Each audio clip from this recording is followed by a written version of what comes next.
इस वीडियो में आपको हिंदी विषय का पूरा हल पेपर देखने को मिलेगा। यदि आपको किसी और विषय के हल पेपर की वीडियो देखनी है तो मेरे YouTube channel MS education TV के ऊपर जाके देख सकते हैं। यदि आपको PDF डाउनलोड करनी है तो नीचे वेबसाइट दी हुई है, इस वेबसाइट से जाके आप डाउनलोड कर सकते हैं। सबसे पहले देखिए खंड क। प्रश्न 1, व्याकरण पर आधारित निम्नलिखित बहुविकल्पीय प्रश्नों के उचित विकल्प चुनकर उत्तर पुस्तिका में लिखिए। इसमें पहला भाग है क। समास के निम्नलिखित विकल्पों में से सही विकल्प चुनिए। पहला विकल्प है अव्ययी भाव समास आजन्म, ये सही है बिल्कुल। दूसरा है द्विगु समास चंद्रमुख, द्विगु समास नहीं होगा इसमें। द्विगु समास में पहले जो है संख्या आती है। तत्पुरुष समास राह खर्च, ये भी सही है। कर्मधारय समास लालमणि, ये भी सही है। तो इसमें राइट आंसर होगा अपना 1, 3 और 4, ये तीनों सही है जो ऑप्शन 3 में है। भाग ख, उपयुक्त विलोमार्थी शब्द लिखकर खाली स्थान की पूर्ति कीजिए। सशक्त की विजयी होती है, डैश को तो पराजित होना ही है, तो दुर्बल को पराजित होना है। भाग ग, तू मित्र है या शत्रु, जहां भी जाता है वहीं मेरे सामने डैश, रिक्त स्थान के लिए उपयुक्त मुहावरा होगा, तो इसमें होगा दीवार खड़ी कर देता है।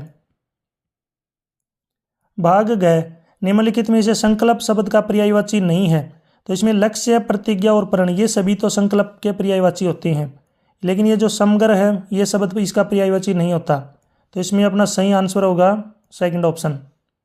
अड, निम्नलिखित में से निश्चयवाचक सर्वनाम के उदाहरणों को छाट कर लिखिए। यहाँ पे जो है शब्द दिए गए हैं, इनमें आपको सर्वनाम छाटना है, वो भी निश्चयवाचक, तो इसमें 2 होंगे शब्द यहाँ पर, इस और यह है। भाग च, निम्नलिखित में से किस शब्द में प्रत्यय नहीं है, तो दुबला के अंदर कोई भी प्रत्यय नहीं है, बाकी सभी में यहाँ पे जो है प्रत्यय दिए गए हैं। प्रत्यय होते हैं जो किसी शब्द के बाद में लगते हैं। भाग 6, रसोई में सेब रखे हैं वे मीठे हैं इन्हें इधर ले आओ, तो इसमें जो वाक्य बनेगा, नीचे लिखा हुआ है कि इन वाक्य को मिलाने पर कौन सा सरल वाक्य बनेगा, तो इनसे बनेगा रसोई में रखे मीठे सेब इधर ले आओ। प्रश्न 2, निम्नलिखित प्रश्नों के यथा निर्दिष्ट उत्तर दीजिए। इसमें पहला भाग है क, यण स्वर संधि के किन्हीं 2 लक्षणों को उदाहरण स्पष्ट करें। उत्तर, वह संधि जिसमें ई, ऐ, उ, औ और री के बाद यदि कोई असमान यानी कि भिन्न स्वर आता है तो ये क्रमशः है यह व र में बदल जाते हैं। उदाहरण के लिए अति प्लस अधिक, अत्यधिक, यानी कि यहाँ पे आगे देख सकते हैं, यानी कि ई प्लस ए यह, सु प्लस आगत स्वागत, उ प्लस में आ वह। इसी के ओर में है निम्नलिखित संधि के भेदों को उनके उदाहरणों से सुमेलित कीजिए। पहले संधि दी गई है और बाद में यहाँ पे उदाहरण दिया गया है। पहला है दीर्घ संधि, तो इसमें जो है दीर्घ संधि पहले की मैचिंग होगी सारांश के साथ। गुण संधि परोपकार, व्यंजन संधि संशोधन और विसर्ग संधि तपोबल, तो इसमें सही उत्तर होगा अपना ऑप्शन 2। भाग ख, उपमा अलंकार की परिभाषा सोदाहरण दीजिए। तो इसका उत्तर है वह अलंकार जिसमें किसी व्यक्ति या वस्तु की तुलना किसी दूसरी वस्तु से की जाती है। इसमें सा, सी, समतुल्य जैसे समान आदि शब्द समानता प्रकट करते हैं। उदाहरण, चांद सा सुंदर मुख, यहाँ पे मुख की तुलना चांद से की गई है। इसमें चांद उपमान है, मुख उपमेय है, सुंदर साधारण धर्म है तथा सा वाचक शब्द है। भाग च, चौपाई छंद किसे कहते हैं, सोदाहरण स्पष्ट कीजिए। यह एक सममात्रिक छंद होता है। इसमें 4 चरण होते हैं, प्रत्येक चरण में 16 मात्राएं होती हैं। चरण के अंत में गुरु या लघु का कोई निश्चित बंधन नहीं होता, बल्कि कहीं 2 गुरु या 2 लघु भी आ सकते हैं। चरण के अंत में गुरु वर्ण होने से छंद में लय और रोचकता उत्पन्न होती है। उदाहरण के लिए रघुकुल रीत सदा चली आई, प्राण जाए प्रवचन न जाई। भाग ग, विकारी शब्द किसे कहते हैं, उदाहरण से स्पष्ट कीजिए। उत्तर, वे शब्द जो लिंग, वचन, पुरुष, काल, कारक आदि के आधार पर परिवर्तित हो जाते हैं विकारी शब्द कहलाते हैं। उदाहरण के लिए लड़का का लड़की, लड़का का लड़के, वचन के अकॉर्डिंग। प्रश्न 3, निम्नलिखित में से किसी एक विषय पर निबंध लिखिए। आत्मनिर्भर भारत, आदर्श विद्यार्थी का गुण, जीवन में त्योहारों का महत्व, ऑनलाइन खरीदारी, व्यापार का बदलता रूप, हरियाणवी युवाओं में बढ़ती विदेश जाने की प्रवृत्ति। तो इसको विवेकानुसार स्वयं करें जो आपको सही अच्छे से आता है। प्रश्न 4, विद्यालय में खेल नर्सरी स्थापित करने के लिए प्रधानाचार्य को एक प्रार्थना पत्र लिखें। सबसे पहले आपको लिखना सेवा में प्रधानाचार्य महोदय, विद्यालय का नाम और एड्रेस यानी कि जगह, विषय लिखना, फिर आपको विद्यालय में खेल नर्सरी स्थापित करवाने हेतु प्रार्थना पत्र। बीच में आपको उस चीज़ को एक्सप्लेन करना है कि महोदय सविनय निवेदन यह है कि हमारे विद्यालय में अनेक विद्यार्थी खेलों में गहरी रुचि रखते हैं तथा उनमें छिपी हुई खेल प्रतिभा भी विद्यमान है, किंतु उचित प्रशिक्षण, मार्गदर्शन एवं सुविधाओं के अभाव में ये प्रतिभाएं पूर्ण रूप से विकसित नहीं हो पाती। यदि विद्यालय में खेल नर्सरी की स्थापना कर दी जाए तो विद्यार्थियों को प्रारंभिक स्तर से ही व्यवस्थित प्रशिक्षण मिल सकेगा। खेल नर्सरी के माध्यम से विद्यार्थियों का शारीरिक एवं मानसिक विकास होगा। उनमें अनुशासन, आत्मविश्वास, सहयोग की भावना तथा नेतृत्व क्षमता का विकास होगा। इससे विद्यार्थी जिला, राज्य और राष्ट्रीय स्तर की प्रतियोगिताओं में भाग लेकर विद्यालय का नाम रोशन कर सकेंगे। अतः आपसे विनम्र निवेदन है कि विद्यार्थियों के सर्वांगीण विकास का ध्यान में रखते हुए विद्यालय में खेल नर्सरी स्थापित करवाने की कृपया करें। इसके लिए हम सभी विद्यार्थी पूर्ण सहयोग के लिए तत्पर रहेंगे। लास्ट में आपको लिखना धन्यवाद बहुधी आपका आज्ञाकारी शिष्य, आपका नाम, कक्षा और दिनांक। दिनांक लास्ट में यहाँ पे XX की जगह आपको ईयर लिखना है, जो भी ईयर चल रहा है। इसी के अथवा में कुसंगति से बचकर रहने के लिए 10वीं कक्षा में पढ़ रही अपनी छोटी बहन को एक पत्र लिखिए। सबसे ऊपर आपको लिखना है प्रिय छोटी बहन, जो भी आपकी बहन का नाम है पूजा, जैसे यहाँ पर पूजा है। सप्रेम नमस्ते, आशा है कि तुम स्वस्थ और प्रसन्न होगी।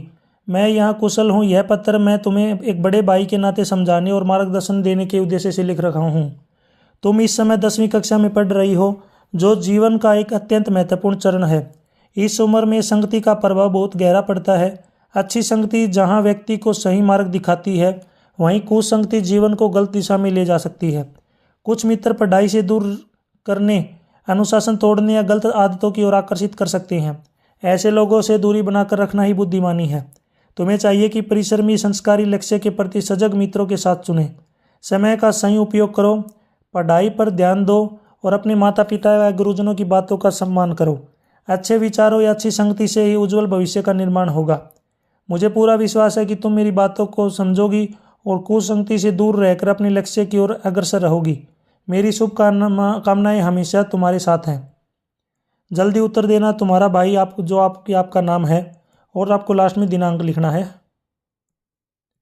खंड ख, प्रश्न 5। क्षितिज भाग 2 नामक पाठ्य पुस्तक के काव्य खंड पर आधारित निम्नलिखित बहुविकल्प प्रश्नों के उचित विकल्प चुनकर उत्तर पुस्तिका में लिखिए। इसमें भाग क, उत्साह कविता में बादल के लिए क्या विशेषण प्रयुक्त हुआ है? तो इसमें ललित, घुंघराले और काले सभी उपयुक्त प्रयुक्त हुए हैं। तो इसमें राइट आंसर आएगा उपयुक्त सभी। नेक्स्ट है भाग ख, इसमें है उद्धव के व्यवहार की तुलना गोपियों ने किससे की है? सही विकल्प का चयन कीजिए। पहला है जल में पड़े रहने वाले कमल के पत्ते से, तो पहला जो विकल्प है सही है। जल में पड़ी रहने वाली तेल की गागर से, ये भी सही है। गुड़ से चिपकी रहने वाली चींटियों से, ये गलत है। और कृष्ण की प्रीति नदी में पांव डुबोने से, ये भी सही गलत है। तो इसमें पहला और दूसरा ए और बी ये जो है सही रहेंगे। तो इसमें जो विकल्प दिया गया है सेकंड, ये सही रहेगा। भाग ग, आत्मकथ्य कविता के कवि का जीवन की विडंबना क्या है? तो इसमें है जीवन का सरल होना, मित्रों द्वारा धोखा दिया जाना, मित्रों द्वारा आत्मकथा लिखने को कहना। तो इसमें सही आंसर रहेगा उपयुक्त सभी। आप मुझे कमेंट सेक्शन में आत्मकथ्य कविता के जो कवि हैं, कवि का नाम आप मुझे कमेंट सेक्शन में ज़रूर बताएं। आत्मकथ्य कविता के कवि का नाम क्या है, ज़रूर बताएं कमेंट में। भाग ग, कवि ने कविता का शीर्षक अट नहीं रही है रखा है क्योंकि फागुन का सौंदर्य डैश, तो फागुन का सौंदर्य प्रकृति में नहीं समा पा रहा है। भाग अड़, फसल को किसका सिमटा हुआ संकोच कहा गया है? हवा की थिरकन का। भाग च, संगतकार कविता में किसे मुख्य भूमिका प्रदान करने का प्रयास किया गया है? तो इसमें है जो स्वयं की सफलता का त्याग कर दूसरों का आधार बनते हैं। भाग नेक्स्ट है प्रश्न 6। क्षितिज भाग 2 नामक पाठ्य पुस्तक के निम्नलिखित काव्यांश को पढ़कर पूछे गए प्रश्नों के उत्तर दीजिए। तो यहाँ पे ये काव्यांश दिया गया है, इसको आपको पढ़ना है। इससे संबंधित जो नीचे प्रश्न पूछे गए हैं उनके आंसर आपको देने हैं। पहला प्रश्न है प्रयुक्त काव्यांश के कवि का नाम और कविता का नाम। कवि है मंगलेश डबराल और कविता का नाम है संगतकार। नेक्स्ट है इसमें प्रश्न 2, संगतकार द्वारा अपनी आवाज़ को दबाए रखने के प्रयास को कवि ने मनुष्यता मानने के लिए क्यों कहा है? उत्तर, संगतकार मुख्य गायक की असफलता में भी उसका साथ देकर मानवीय संवेदना दिखाता है। इसलिए इसे मनुष्यता कहा गया है। भाग 3, संगतकार का स्वर मुख्य गायक की सहायता कब करता है? जब मुख्य गायक का गला बैठने लगता है और उत्साह कम हो जाता है। भाग 4, आवाज से राख जैसा कुछ गिरता हुआ इस पंक्ति में मुख्य गायक की किस स्थिति को बताया गया है? इसमें मुख्य गायक की थकान, निराशा और स्वर क्षीणता की स्थिति को बताया गया है। भाग 5, संगतकार किसका प्रतीक है? संगतकार सहायक, सहयोगी और मानवीय संवेदना का प्रतीक है। प्रश्न 7, क्षितिज भाग 2 नामक पाठ्य पुस्तक के आधार पर निम्नलिखित काव्यांश में निहित भाव एवं शिल्प सौंदर्य स्पष्ट कीजिए। तो ये यहाँ पे दिया गया है आपको काव्यांश। इसका उत्तर भाव सौंदर्य यानी कि भावार्थ। इस दोहे में कवि बताता है कि सच्ची वीरता शब्दों में नहीं कर्म में होती है। सूरवीर युद्ध भूमि में जाकर अपने साहस और पराक्रम के कार्य द्वारा सिद्ध करते हैं। वे अपनी बहादुरी का डिंडोरा नहीं पीटते। इसके विपरीत कायर व्यक्ति युद्ध के मैदान में शत्रु के सामने पाकर भी केवल अपनी वीरता और प्रताप की बातें करते हैं और उनकी कमजोरी को प्रकट करते हैं। दोहे का मुख्य भाव यह है कि कर्म ही वीरता का वास्तविक प्रमाण है, दिखावटी प्रशंसा नहीं। शिल्प सौंदर्य यानी कि काव्य सौंदर्य। इस दोहे की भाषा सरल, सहज और प्रभावशाली ब्रिज भाषा है। रचना दोहा छंद में है जिसमें कम शब्दों में गहरी बात की गई है। इसमें अनुप्रास अलंकार का सुंदर प्रयोग हुआ है, जैसे करही, कही ये शब्द जो हैं, जिसमें ध्वनि सौंदर्य उत्पन्न हुआ है। समर, रण, रिपु जैसे शब्दों में युद्ध भूमि का सजीव बिंब उभरता है। शैली सीधी और व्यंग्यात्मक तथा शब्द चयन सशक्त होने के भाव अधिक प्रभावशाली बन गए हैं। प्रश्न 8, क्षितिज भाग 2 नामक पाठ्य पुस्तक के काव्य खंड पर आधारित निम्नलिखित प्रश्नों के उत्तर दीजिए। प्रश्न 1, पहला भाग है, इसमें आत्मकथ्य कविता में कवि अपनी आत्मकथा में जिन तथ्यों का उल्लेख नहीं करना चाहता उनमें से किन्हीं 3 तथ्यों का वर्णन कीजिए। उत्तर, कवि अपने जीवन के दुख, दर्द, संघर्ष और कठिनाइयों का उल्लेख नहीं करना चाहते क्योंकि वे उनके अत्यंत निजी और पीड़ादायक अनुभव हैं। वे अपनी प्रेयसी के साथ बिताए मधुर और व्यक्तिगत क्षणों को भी सार्वजनिक करना उचित नहीं समझते क्योंकि ये उनकी पवित्र और भावनात्मक अनुभूतियां हैं। इसके अतिरिक्त कवि मित्रों के छल कपट और जीवन की कठोर वास्तविकताओं को उजागर नहीं करना चाहते। उनका मानना है कि आत्मकथा में सब कुछ कहना आवश्यक नहीं होता और आत्मसम्मान, मर्यादा और निष्ठा बनाए रखना अधिक महत्वपूर्ण है। नेक्स्ट है भाग 2, प्रश्न 2, यह दंतुरित मुस्कान कविता का उद्देश्य स्पष्ट कीजिए। उत्तर, यह दंतुरित मुस्कान कविता का मुख्य उद्देश्य शिशु की निश्चल और मोहक मुस्कान की अद्भुत शक्ति और उनके जीवनदायी प्रभाव को व्यक्त करना है। यह मुस्कान इतनी प्रभावशाली है कि वह कठोर से कठोर हृदय को भी पिघला देती है और मृत प्राय व्यक्ति में भी चेतना भर देती है। कविता वात्सल्य रस से परिपूर्ण है और जीवन की सरलता, छिपी सच्ची खुशियों का संदेश देती है। बच्चे की मुस्कान से कवि अपने सन्यासी जीवन की कठोरता को भूलकर पुनः गृहस्थ जीवन की ओर लौटने का अनुभव करता है, जिससे कविता प्रेम, उल्लास और मानवीय संवेदना के महत्व को प्रतिपादित करती है। आप मुझे कमेंट सेक्शन में ये जो दंतुरित मुस्कान कविता है इसके कवि का नाम कमेंट सेक्शन में बताएंगे। और कमेंट सेक्शन में जब भी आप आंसर लिखते हैं तो आप ये जरूर बताएं कि आप कौन सी कविता का या पाठ का, लेखक का या कवि का नाम लिख रहे हैं, जरूर बताएं। खंड ग, प्रश्न 9, क्षितिज भाग 2 नामक पाठ्य पुस्तक के गद्य खंड पर आधारित निम्नलिखित बहुविकल्पीय प्रश्नों के उचित विकल्प चुनकर उत्तर पुस्तिका में लिखिए। तो इसमें अपने पास प्रश्न दिया गया है क भाग क। इसमें देखिए, सिद्धार्थ ने आज से 2500 वर्ष पूर्व घर को किस लिए त्याग दिया था? तो किस लिए त्याग दिया था? तो इसमें राइट आंसर रहेगा तृष्णा के वशीभूत लड़ती कटती मानवता के सुख के लिए। तो इसमें पहला विकल्प अपना सही रहेगा। नीचे आंसर आप देख सकते हैं। नेक्स्ट है भाग ख, नेताजी का चश्मा पाठ के आधार पर तो इस बेचारे को दुकान की नहीं वाक्य में हालदार साहब की कौन सी भावना अभिव्यक्त हो रही है? इसमें आश्चर्य और दुख की। भाग ग, बाल गोविंद भगत जी के गले में बंधी हुई बेडोल माला किससे बनी थी? तुलसी की जड़ों से। भाग घ, माँ का निहायत असहाय मजबूरी से लिपटा त्याग किसका आदर्श नहीं बन सका? लेखिका का। नेक्स्ट है भाग अड, लखनऊ स्टेशन पर खीरा बेचने वालों को ग्राहकों के बारे में कौन सी बात पता है? वे खीरे पर मसाला लगाते हैं। प्रश्न 6, दत्त पगली ई भारत रत्न हमको शहनाइया पे मिला है, लुंगिया पे नहीं। इस कथन के आधार पर बिस्मिल्लाह खां के बारे में कौन सी बात की गई है? तो इसमें वे हाजिर जवाब और खुशमिजाज इंसान थे।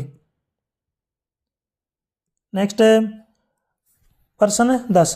क्षितिज भाग 2 नामक पाठ्य पुस्तक में निम्नलिखित गद्यांश को पढ़कर पूछे गए प्रश्नों के उत्तर दीजिए। ये अपने पास गद्यांश दिया गया है, इससे संबंधित यहाँ पे प्रश्न पूछे गए। पहला प्रश्न है प्रस्तुत गद्यांश के रचयिता और पाठ का नाम। रचयिता है मनु भंडारी और पाठ है एक कहानी है भी। नेक्स्ट है भाग 2 भारत का महानगरीय जीवन कैसा है? आधुनिक महानगरीय जीवन आत्म केंद्रित, संकुचित और असुरक्षित हो गया है। भाग 3 पड़ोस कल्चर से क्या अभिप्राय है? पड़ोस कल्चर का अर्थ है आपसी अपनापन और सहयोग। भाग 4 लेखिका के बचपन में घर की दीवारें कहाँ तक फैली रहती थी? पूरे मोहल्ले तक। भाग 5 लेखिका के बचपन में मोहल्ला संस्कृति कैसी थी? लेखिका के बचपन में मोहल्ला संस्कृति परस्पर सहयोग, अपनता और खुलेपन से भरी हुई थी। प्रश्न 11 स्वयं प्रकाश और यतीन्द्र मिश्र का जीवन परिचय देते हुए उनकी साहित्यिक विशेषताओं पर प्रकाश डालिए। स्वयं प्रकाश, तो यहाँ पे सभी पॉइंट दिए गए हैं। जन्म, शिक्षा, रचनाएं, इनको आप पढ़ सकते हैं आराम से। एक बार इस वीडियो को रोक करके देख लीजिए, यहाँ पे सारे पॉइंट कवर किए गए हैं। साहित्यिक विशेषताएं, भाषा शैली और देहांत। 7 दिसंबर 2019 को उनका देहांत हो गया। इसी के अथवा में यतीन्द्र मिश्र का जीवन परिचय है। जन्म, शिक्षा, रचनाएं। तो वीडियो को पॉज करके यानी कि वीडियो को रोक करके आराम से एक बार इनको अच्छे से पढ़िए और इनको समझ लीजिए। नेक्स्ट इसमें पॉइंट है साहित्यिक विशेषताएं, भाषा शैली, और इनके जो निधन के बारे में है, देहांत के बारे में यहाँ पे नहीं है कोई भी सूचना, अभी देहांत नहीं हुआ उनका। नेक्स्ट है प्रश्न 12 क्षितिज भाग 2 नामक पाठ्य पुस्तक के गद्यखंड पर आधारित निम्नलिखित प्रश्नों के उत्तर दीजिए। तो इसमें प्रश्न क भाग क है बाल गोविंद भगत मृत्यु को आनंद का उत्सव क्यों मानते हैं? उत्तर बाल गोविंद भगत मृत्यु को उत्सव मानते थे क्योंकि उनका दृढ़ विश्वास था कि मृत्यु आत्मा और परमात्मा के मिलने का क्षण है जो आत्मा को संसार के बंधनों से मुक्त कर देता है। इसलिए वे मृत्यु को शोक का नहीं बल्कि आनंद का अवसर मानते हैं। इस भावना से उन्होंने अपने पुत्र की मृत्यु पर शोक करने की बजाय पुत्र वधू को भी शोक न करने का आदेश दिया और उसका पुनर्विवाह करवाया ताकि आत्मा परमात्मा के मिलन की इस खुशी में कोई दुखी न रहे और आत्मा परम धाम को प्राप्त हो सके। भाग ख सच्चे अर्थों में संस्कृत व्यक्ति किसे कहा जा सकता है? संस्कृति पाठ के आधार पर तर्क सहित स्पष्ट करें। उत्तर जो व्यक्ति अपनी बुद्धि और विवेक से किसी नए तथ्य पर या सिद्धांत का दर्शन करता है वही वास्तव में संस्कृत व्यक्ति कहलाता है। ऐसी व्यक्ति मानवता की भलाई के लिए किसी नई चीज़ का आविष्कार या प्रतिपादन करता है। केवल बहुत सी बारीकियां जान लेने से कोई व्यक्ति संस्कृत नहीं कहलाता। किसी सिद्धांत को प्रतिपादित करने वाला ही संस्कृत व्यक्ति होता है। इसलिए अन्य व्यक्ति न्यूटन से अधिक सभ्य हो सकते हैं लेकिन संस्कृत नहीं। नेक्स्ट है खंड घ प्रश्न 13 कृतिका भाग 2 के आधार पर निम्नलिखित प्रश्नों के उत्तर दीजिए। इसमें पहला प्रश्न है क बाबूजी धार्मिक प्रवृत्ति के व्यक्ति थे, माता का अंचल पाठ के आधार पर सिद्ध कीजिए। उत्तर माता का अंचल पाठ के आधार पर बाबूजी धार्मिक प्रवृत्ति के व्यक्ति थे। वे प्रतिदिन सुबह उठकर नियमित रूप से रामायण का पाठ करते थे और भोलानाथ उनके पास बैठकर उसे ध्यान से सुनता था। वे स्वयं भोलानाथ को नहलाने उनके माथे पर भभूत लगाकर त्रिपुंड बनाते थे जिससे उनकी शिव भक्ति प्रकट होती है। खेल खेल में भी वे भोलानाथ को बम बम भोले बनाकर धार्मिक संस्कार देते थे। जब भोलानाथ डरकर रोने लगता था तब बाबूजी उसे गोद में उठाकर बम भोला कहकर शांत करते थे। इस प्रसंगों से स्पष्ट है कि बाबूजी के जीवन में धर्म का विशेष स्थान था। भाग ख मैं क्यों लिखता हूँ पाठ के आधार पर हिरोशिमा की घटना को भयानकतम दुरुपयोग क्यों कहा गया है? उत्तर मैं क्यों लिखता हूँ पाठ के अनुसार हिरोशिमा की घटना को भयानकतम दुरुपयोग इसलिए कहा गया है क्योंकि इसमें विज्ञान और मानव बुद्धि का उपयोग मानवता की रक्षा की बजाय उनके विनाश के लिए किया गया है। परमाणु बम के विस्फोट से एक क्षण में असंख्य निर्दोष लोग मारे गए और भयानक पीड़ा फैली। जले हुए पत्थर पर भाप बनकर उड़ गए व्यक्ति की छाया ने लेखक को विज्ञान के इस अमानवीय और विध्वंस रूप का अनुभव कराया। नेक्स्ट है भाग ग साना साना हाथ जोड़ी पाठ में लेखिका को कब एहसास हुआ कि तमाम भौगोलिक विविधता और वैज्ञानिक प्रगति के बावजूद भारत की आत्मा एक ही है? उत्तर, साना साना हाथ जोड़ी पाठ में लेखिका को यह एहसास तब हुआ जब वे सिक्किम के पहाड़ी रास्तों पर घूमते हुए स्थानीय लोगों को धर्मचक्र यानी कि प्रेयर व्हील घुमाते देखती हैं। इस क्षण उन्हें अनुभव हुआ कि भले ही भारत में भौगोलिक विविधता और वैज्ञानिक प्रगति हो, फिर भी लोगों की आस्थाएं, विश्वास और पाप पुण्य की धारणाएं समान हैं। पहाड़ों में धर्मचक्र, मैदानों में गंगा की पवित्रता की भावना यह सिद्ध करती है कि पूरे देश की आत्मा एक ही सूत्र में बंधी हुई है। खंड अड प्रश्न 14 आदर्श जीवन मूल्य माध्यमा पर आधारित निम्नलिखित प्रश्नों के उत्तर दीजिए। पहला प्रश्न है, ज्ञान को कैसे प्राप्त किया जा सकता है? उत्तर, ज्ञान अध्ययन, अनुभव, चिंतन, आत्म अनुशासन से प्राप्त है। यह आवश्यक नहीं है कि ज्ञान केवल बड़ों से ही मिले। योग सिद्ध व्यक्ति इसे आत्मचिंतन से भी पा लेता है। यदि छोटे लोगों से भी ज्ञान मिल सकता है, मिले तो उसे बिना संकोच स्वीकार करना चाहिए। पुस्तकों से प्राप्त ज्ञान या अनुभवजन्य ज्ञान दोनों ही त्याग शक्ति, समझदारी और सही निर्णय क्षमता विकसित करते हैं, जिससे आदर्श जीवन मूल्यों का निर्माण होता है। प्रश्न 2 प्रेरक प्रसंग पाठ के आधार पर आदर्श शिष्य में किन गुणों का समावेश अनिवार्य है? उत्तर, आदर्श शिष्य में गुरु के प्रति आदर भाव, श्रद्धा, भक्ति, आज्ञा पालन, अनुशासन, जिज्ञासा, एकाग्रता यानी कि काकचेष्टा, धैर्य, बक ध्यान, अल्पाहार, स्वान निद्रा, परिश्रम, त्याग, विनम्रता, निडरता और स्पष्ट लक्ष्य निर्धारण जैसे गुण अनिवार्य होते हैं। इन्हीं गुणों के माध्यम से वह ज्ञान को सही रूप में ग्रहण कर सकता है और अपने जीवन को सार्थक दिशा देते हुए एक श्रेष्ठ और चरित्रवान मनुष्य बनता है। नेक्स्ट देखिए, इसमें भाग 3 वर्तमान भारतीय समाज में नारी का क्या स्थान है? उत्तर, वर्तमान भारतीय समाज में नारी का स्थान अत्यंत महत्वपूर्ण और प्रभावशाली है। आज नारी शिक्षा, राजनीतिक, व्यवसाय, विज्ञान और घर परिवार सभी क्षेत्रों में सक्रिय भूमिका निभाते हुए पुरुषों के साथ कंधे से कंधे मिलाकर देश के विकास में सहयोग दे रही है। यद्यपि उसे अभी भी लैंगिक भेदभाव, हिंसा और असमानता जैसी चुनौतियों का सामना करना पड़ता है, फिर भी नारी सशक्तिकरण के माध्यम से वह समाज की दूरी बनाकर आदर्श जीवन मूल्यों को सुदृढ़ कर रही है। नेक्स्ट है भाग 4 देखिए, इसमें उत्साहपूर्वक जीवन जीने से क्या लाभ मिलता है? उत्तर, उत्साहपूर्वक जीवन जीने से हमें यह लाभ मिलता है कि हम जीवन के हर क्षेत्र में उन्नति कर सकते हैं। चाहे पढ़ाई में अधिक अंक लाने की बात हो, किसी परीक्षा की तैयारी की बात हो, अर्थात अपने लक्ष्य को प्राप्त करने की बात हो, या अन्य कोई भी कार्य हो। यदि हम उसे उत्साह से करेंगे तो हमें उसमें अवश्य ही सफलता मिलेगी। प्रत्येक कार्य में सफलता के लिए उत्साह का होना अति आवश्यक है। अतः हमें प्रत्येक कार्य उत्साहपूर्वक करना चाहिए। यहाँ तक वीडियो अपनी कंप्लीट हो चुकी है। वीडियो अगर अच्छी लगी हो तो इसको लाइक करें, अपने दोस्तों के साथ ज़रूर शेयर करें।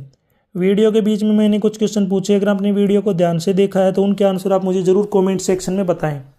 यदि आपको PDF डाउनलोड करनी है तो यहाँ पे कोने में वेबसाइट दी हुई है, इस वेबसाइट से आप डाउनलोड कर सकते हैं। यदि आप मेरे से कॉन्टैक्ट करना चाहते हैं तो सोशल मीडिया के लिंक आपको इसी वीडियो के डिस्क्रिप्शन में मिल जाएंगे, वहाँ से आप मेरे से कॉन्टैक्ट कर सकते हैं। Thanks for watching.